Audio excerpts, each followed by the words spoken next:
এই বন্ধুসকল আজি এনেকুৱা 10টা ফেক্ট লৈছোঁ আপোনালোকৰ চাই নিশ্চয় ভাল লাগিব। বলক ভিডিঅ'টো আজি আৰম্ভ কৰোঁ।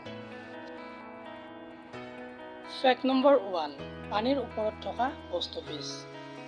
1,55,015ৰ অধিক পোষ্ট অফিচক লৈ ভাৰতৰ সকলোতকৈ ডাঙৰ পোষ্ট অফিচ নেটৱৰ্ক।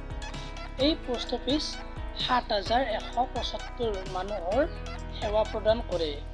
এই পোষ্ট অফিচটো শ্ৰেণীগত পানীৰ ওপৰত বনোৱা হৈছে 2011 চনত। ফেক্ট নম্বৰ 2, কুম্ভ মেলা। স্পেচৰ পৰা দেখা পোৱা কুম্ভ মেলা 2011 চনত 75 মিলিয়নৰ অধিক তীৰ্থযাত্ৰীৰ সকলোতকৈ বেছি মানুহৰ ভিৰ আছিল। মানুহ ইমানেই আছিল স্পেচৰ পৰাও দেখা পাইছিল। ফেক্ট নম্বৰ 3, মেঘালয় পাহাৰত থকা এখন গাঁও মেচিনৰাম। পৃথিৱীৰ সকলোতকৈ বেছি বৰষুণ হোৱা ঠাই চেৰাপুঞ্জী মেঘালয়ৰ এটা স্থান। 1861 চনত সকলোতকৈ অধিক বৰষুণ হৈছিল। ফেক্ট নম্বৰ 4, পৃথিৱীৰ সকলোতকৈ ওখ cricket stadium Himachal Pradesh cricket stadium 2,446 metre ওখ স্থানত পৃথিৱীৰ সকলোতকৈ ওখ হয়।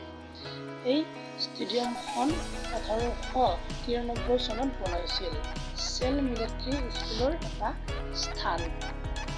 ফেক্ট নম্বৰ 5, ভাৰতীয় ৰেচলিং কাবাডী টীমৰ পৰা বিশ্বকাপ জিকিছিল।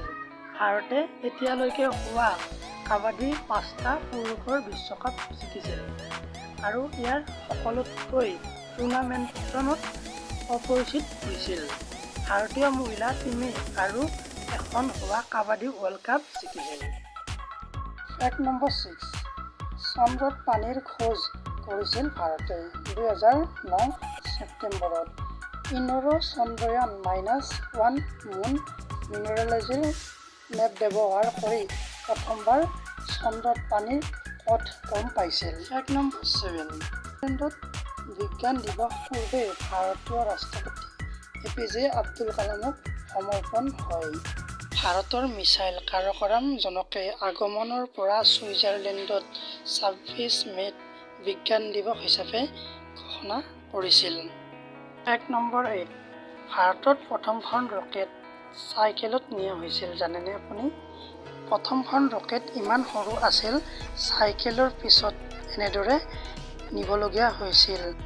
এই ৰকেটখন তিৰুৱনন্তপুৰম থাম্বেলত লঞ্চিং ষ্টেচনত লঞ্চ কৰিছিল। ফেক্ট নম্বৰ 9, আপুনি জানেনে টেবলেটৰ মাজেৰে থকা এই লাইনডালক কি বুলি কোৱা হয়? এই লাইনডালৰ নাম হ'ল ডিভ'ৰ্চ লাইন। মনত ৰাখিবা। Fact number 10, www। এই W3টা ইণ্টাৰনেটৰ প্ৰতিটা ৱেবছাইটতে ব্যৱহাৰ হয়। এই W3টাৰ ফুল ফৰ্ম জানেনে আপুনি? ইয়াৰে ফুল ফৰ্ম হ'ল ৱৰ্ল্ড উইড ৱেব। আজিৰ ভিডিঅ'টো যদি ভাল লাগিছে ছাবস্ক্ৰাইব কৰি দিয়ক আৰু ঘণ্টাটো বজাই দিয়ক। আমাৰ চেনেলটোত এনেকুৱা ধৰণৰ ভিডিঅ' পাই যাই থাকিব।